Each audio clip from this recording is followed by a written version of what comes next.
So what happens, the textbook will give you an expression like this, um, 3/2, and it seems like everything is in line, correct? This goes back to, and mark my words, you're going to see this when we do volumes and surface area. The volume of a cone, right? You know how they sometimes go 1/3 or of a pyramid, let's say 1/3 length times width times height, like this. You can actually rewrite this formula as length times width times height over 3, because the 1 is multiplying, this is the numerator, and technically this expression has an invisible 1, so it's 3 times 1, that's 3. Okay, so this is the same thing. So anywhere in your high school career, because it's going to come up in pre-cal, in essential, in applied, wherever you go, that is always a thing that you can know. If you have a fraction in front of an expression, write it like this, where the 3 multiplies the top and the 2 multiplies the bottom. Okay, because if you keep it up, then you get something like this, right? And technically this is not wrong, and I'm not going to go dive into the details of it, but you want to, this is what the textbook asked for, this answer, and it works out when you keep them like this. Okay, and I think that's all I'm going to say to that. I think this is just what's going to throw you off. The textbook does that. I normally don't, but it's good that it came up. Okay, don't know what question number that is. Maybe if I peek, I will find it. Where are you? I'm not finding it.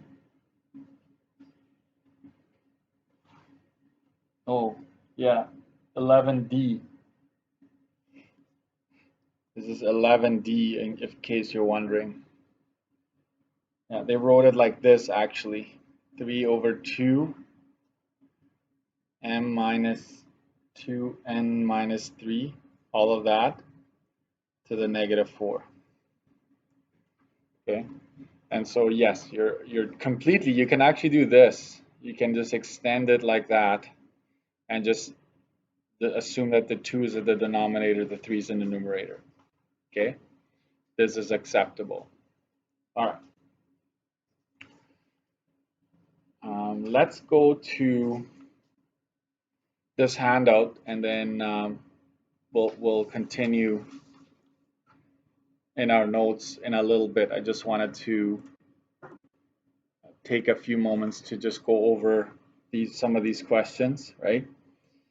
And this is what I'm going to tell you. The textbook is good, and the questions I assign, do them, but it's not all encompassing, meaning that there are some examples that I need to give you in forms of a handout, right? Like I give you a handout to expand because they don't always have enough examples. And when we found that if we don't do the examples we add, you're not quite prepared for pre-cal. Okay, so here we are. So same base. I think what I just want you to be very careful with here is the signs of your exponents, right? This is because you're multiplying across like this, you're adding exponents, but make sure you don't forget that they have their own sign. So it's 7 minus 5 essentially, and that is just 2 squared, right? That is 4. So that one should be pretty straightforward. Over here, you have, let me zoom in a little bit because this is small here. There you have a power of a power. Sorry there. Power of a power. So what's happening there?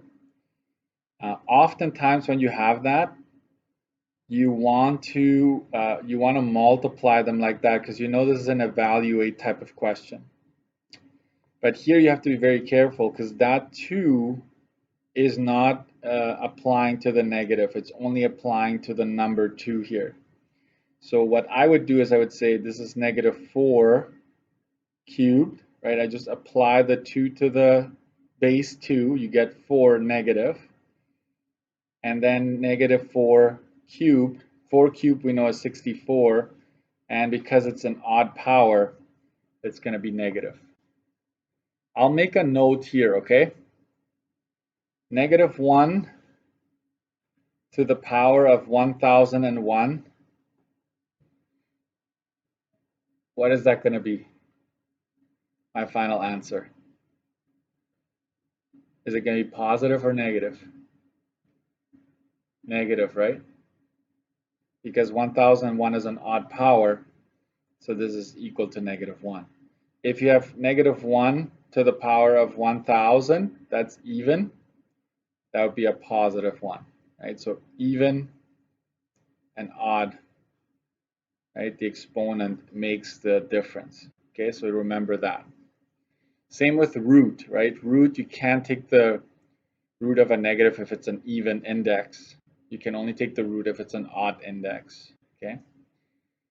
So we have negative 64 here. Again, same scenario, the 2 only applies to the 3, so that's negative 9 to the negative 1. That is still there. What do I do now? Oh, I know. This is going to go 1, 9 like that, positive, because, you know, this flips it, right, and changes the sign. Nope. This exponent will never change the sign of the base. Never. It will just make it go to the denominator or vice versa. Okay? So the negative stays. Because that negative 1 is affecting everything inside this bracket, which you determined was negative 9. So make sure you have that 1 over. I go negative on top, but I would not mark this wrong. I would not, because the fraction is negative. That's what's important there. 5 over 7. So that's top minus the denominator and the exponent of the denominator because they have the same base. So that's 7 to the negative 2, right? Which is 1 over 7 squared. And that's 1 over 49. Like that. Keep in mind, okay? If you like to do it this way, I'm going to do this on the side, an alternative method. You can say that this is the same thing as 1 over 7 squared. Like you're flipping this and you're applying the squared to the whole thing, but 1 is not really going to be affected by it. And the answer key questions 2 and 3 are positive. Uh-oh.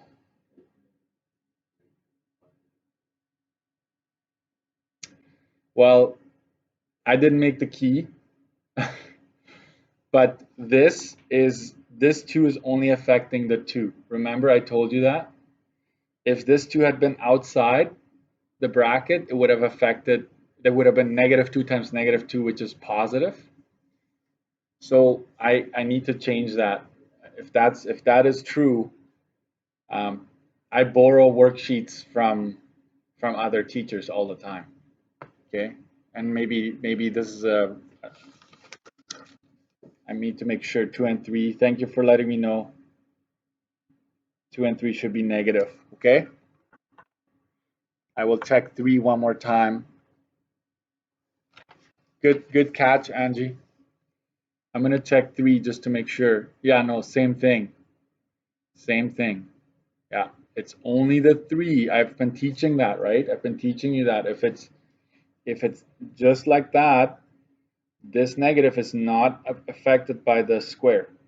Okay, that is very clear. If this had been like this, bracket within a bracket, so that 2 would have affected the negative 3, yes, that's a different story.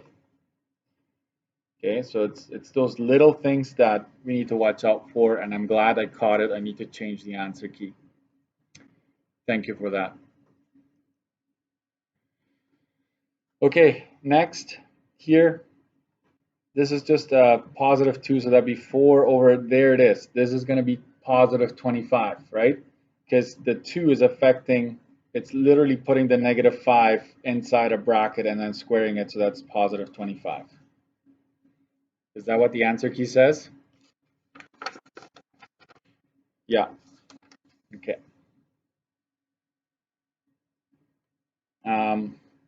Here, I will do the inside, I'll bring the 3 up. So it's 1 times 3 squared, right? Which is just this to the negative 2. If you want to multiply them, you can, but I find that if I can work with the inside and then kind of move my way out, I will do that. But sometimes, watch this, sometimes when these are fractions here, if you multiply them, they will simplify. And when they simplify, it's a lot easier to work with. So you kind of have to be a bit creative and you kind of have to zoom out and see that. But in this case, there's no problems just finding that this is 9 to the negative 2. And then I'm going to flip it, right? I'm going to go 1 over 9 squared. Like if you have a negative exponent, you flip whatever is inside. And it's like that. And so that's 1 over 81.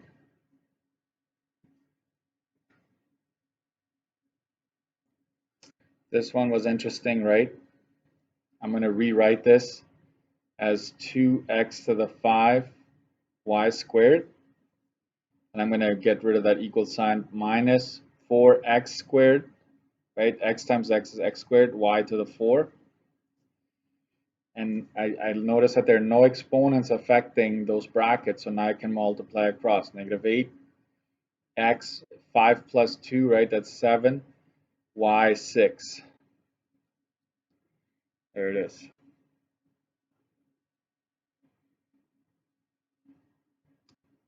If I don't answer to what you type ever, just raise your hand a couple of times, like I can hear that. Because when I'm on the chat, it doesn't let me know that you're adding something. All right, here we have this 2 is going to affect everything inside. So when it's numbers, I tend to just find out what that is, right? Because it will be doable. 4 squared is 16. Here, you got to be careful. It's negative 2 times 2, which is negative 4. You're not adding them. Y, 5 times 2 is 10. And once you've done that, you don't want negative, so you bring that to the denominator. So it's 16 y to the 10, x to the 4. Right? And you'll notice that these are pretty simple compared to a lot of the ones that like they get harder later on. And you will see the handouts that I'm giving you, the other two, you will see that, okay? And the more you are exposed to these, the better you will get at it, okay? Okay, so 3 brackets multiplying, you can actually just multiply all the numbers and combine all the A's and all the B's and all the C's, whatever is in there. No exponent affecting individual brackets, so watch out for that. And so here I go. Negative 3 times 4 is negative 12 times negative 1 is positive 12. Like that. And then the A, I will actually show my work. It's negative 2 plus 6 plus 4. And then I go with B.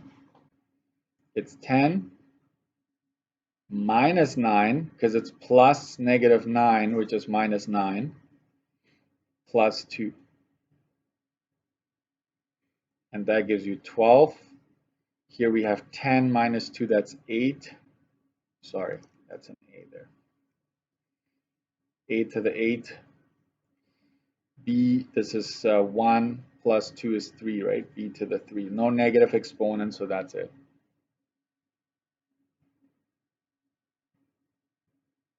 I'm going to, here's the sign is critical. So I will quickly do this. It's an odd power, so whatever you do, you're going to have a negative. And then focus on the 2. 2 to the 4 is 16 times another 2 is 32. And then it's A15, B5. Moving on. This is layer, right? Inside first. The 3 affects these 2. Okay, here hold it. Hold it for a bit. I told you get rid of the negative exponents inside before you go to the outside, right? You can do that.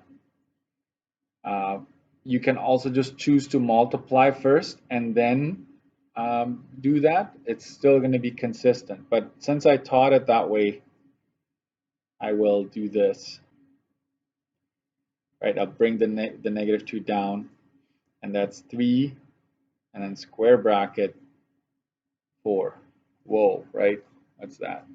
So now I'm going to apply this to that, and that's x to the 12 over y to the 6, all of that to the 4. And that is x to the 48, y to the 24.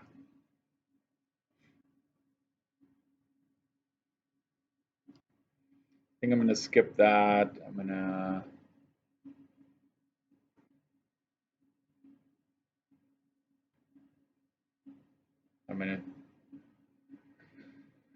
I'm looking at my time here. I think I'm going to go to 16 here. So a lot of stuff happening here. But don't be scared of it. Just tackle each individually, right? I'm going to focus on this one.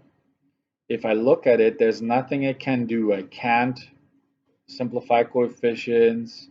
There are no like terms here. I do have that negative 2 there.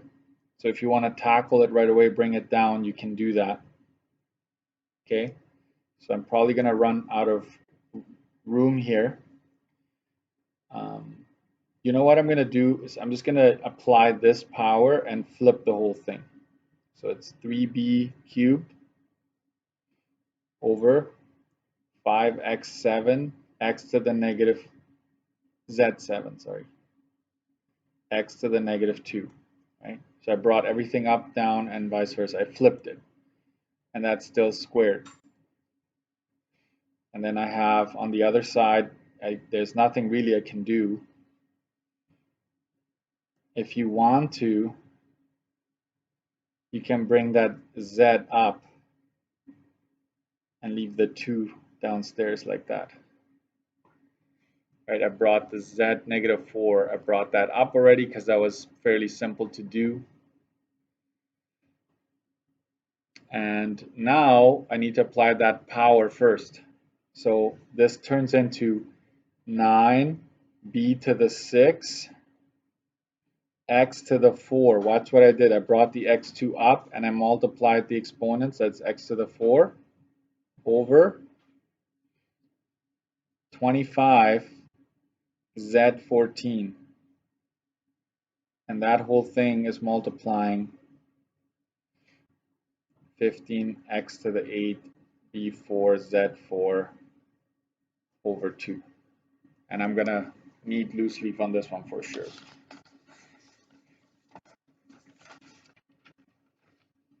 So it's these ones that you kind of want to hone in on just to practice your skills. Like, are you able to keep on track, right? So now you can multiply across here and you can multiply across here, okay? It's almost like this bracket multiplies that bracket in the numerator and same in the denominator. So you end up with 9 times 15. 10 times 15 is 150. Take away 15, that'd be 135.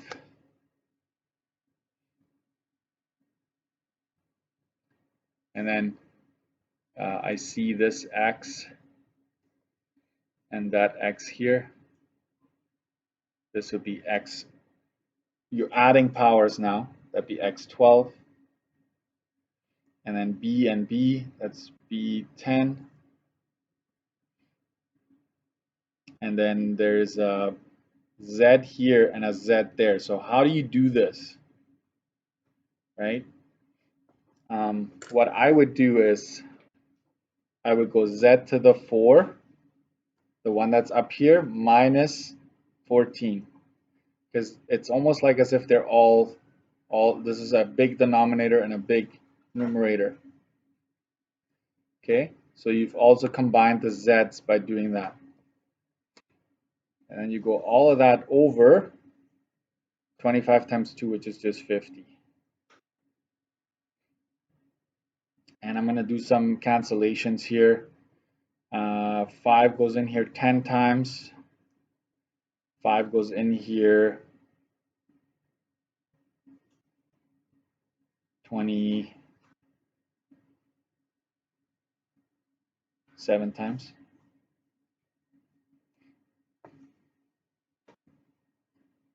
Right. 27 times, and then I can clean it up a bit more. 27x squared b10 x to the negative z to the negative 10, sorry, over 10.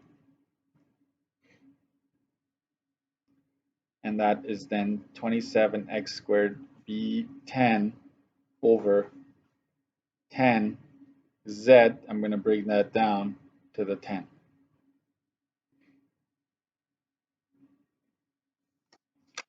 I'm going to check if the answer is right.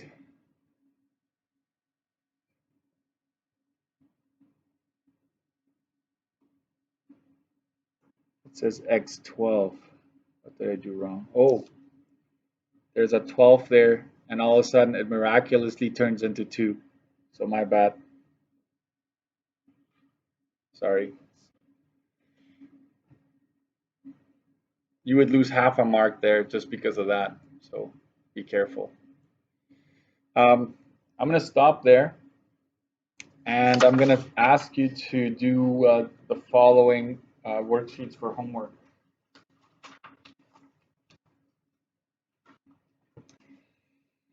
And depending on my plate,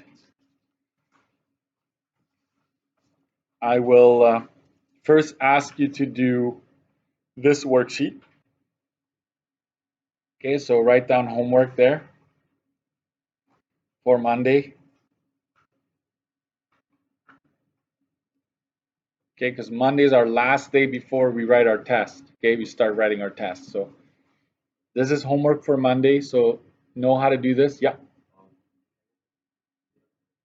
Yes. Does everybody else have it? Yeah? If you don't have it, yes, it's up here. You can come and grab it. Folks at home, do you have this handout? Can I have like a dozen or so yes? Just typing yes. Yes, yes, yes from the different groups. Thank you. Please let me know. And so this is for Monday practice these. I will, if I get to it, I hope I will. I'll make a video on this so you can look up. I will post the PDF answer and I'll make a video of this so you can look it up if you're not sure, if you're stuck. Hold on. I know I am overwhelming you a bit. But then there's this one which reviews everything, factoring as well as simplifying, because there will be at least 4 factoring questions, right? So review this, right? Remember these steps that I told you and watch out for multivariable. And I also gave you these steps to help you if you want to take a screenshot, right? To help you do these ones, you might want to look at this sticky note here. Okay? So you kind of want to start reviewing full on for our test starting Tuesday next week. So Tuesday, Wednesday, Thursday, and then Friday is an in-service. Okay. If you're not writing the test, you're watching videos. And some of you are going to find it refreshing because we're doing like measurement stuff, surface area, volume. We're gonna take a little bit of a break from this stuff, but it's still gonna be there. Okay. I think that's all I have to say for today.